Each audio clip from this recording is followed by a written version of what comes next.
Well, sort of. Kind of, it's kind of a wireless daisy chain, if you will. So, for example, if you want to go ahead and share it this way, we'll do it this way. Yeah. So I'm going to open InstaShare here, and I'm actually going to send this InstaShare session to that board. So these are going to now be wirelessly connected through InstaShare. So now that board is mirroring this one. Yep. So you're essentially casting to that board, and then you could mirror that board onto multiple boards. So if you have like a conference room, or if you have a large learning space, and you have a bunch of small groups, maybe in different sections of the room, that you want to be able to share. Maybe they each have their own board, group of 10, whatnot, and you want to share content from one to all those boards so that they can follow along and also view as well. You can do that, or just even different rooms too, as long as it's on the same network. The board can mirror back to another board. And then another thing coming out as well is, as with devices, especially if I don't know if you're allowing kids on to be able to cast to the boards. Implementing this is not out yet, but will be coming out.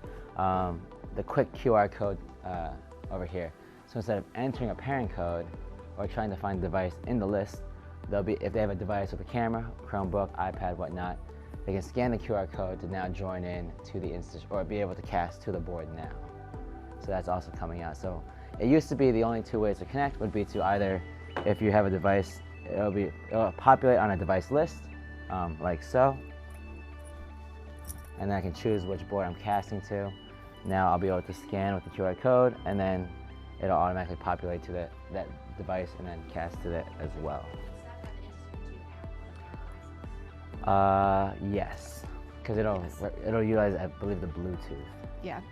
It basically launches like the InstaShare app without you having to tell it to, but then it automatically pairs with the code that's tied to the QR code. So you don't have to open the app, type in the code, do all the things, it's just automatic. But there are other ways, if you don't have the application that you still want to cast to the board, you can. You can use AirPlay, you can use Chromecast, and actually if you use the Webcast option, you actually don't even have to be on the same network. You can be on a completely separate network. For example, I could be back home in Boston, I can cast to this board over here on a completely different network, as long as obviously everything is allowed. By going to is2.benq.com, entering the session ID, which will populate if webcasting was enabled over there, and I can cast to that board without downloading the InstaShare 2 app. It's just going to the website.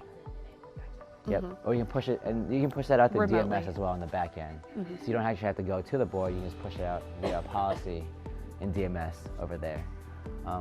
Along with many of these other settings as well. So like confirm before devices share content, if you want all of those permissions can be enabled all through DMS as well. And so now you'll see I enabled webcasting. And so this link is always the same. So I have some schools that they don't allow InstaShare, but they only utilize the webcasting. And so the teachers just drop this link in their Google Classroom or in their Schoology or Canvas. The students click on the link because the link is always the same, but the pairing code, the session ID changes at every session. The only thing that I'm working with them on that is, just to preface so you're aware of it, is that when you go to the website, it'll have two fields to enter. One is device name, and then one is the session ID. Device name kind of gives them the power of writing whatever they want to show, pop up as on the board. So trying to see how we can kind of go about enhancing that, circumventing that a little bit. But in regards to, I guess, what Lauren was mentioning earlier, for example, I am mirroring back my device or my board to my cell phone right now, and then I can do Touchback, and with Touchback, and then that gives me the control of controlling my board essentially from my phone.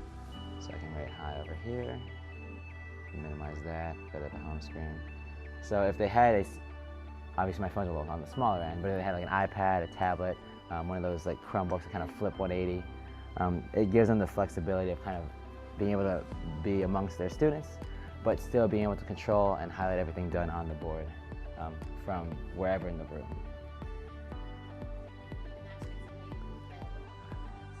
This one's already available. This Touchback. Two things that are coming out would be the QR code scannability and the Touchback to iPads. Yep. But this is essentially, I'm sending touch from here to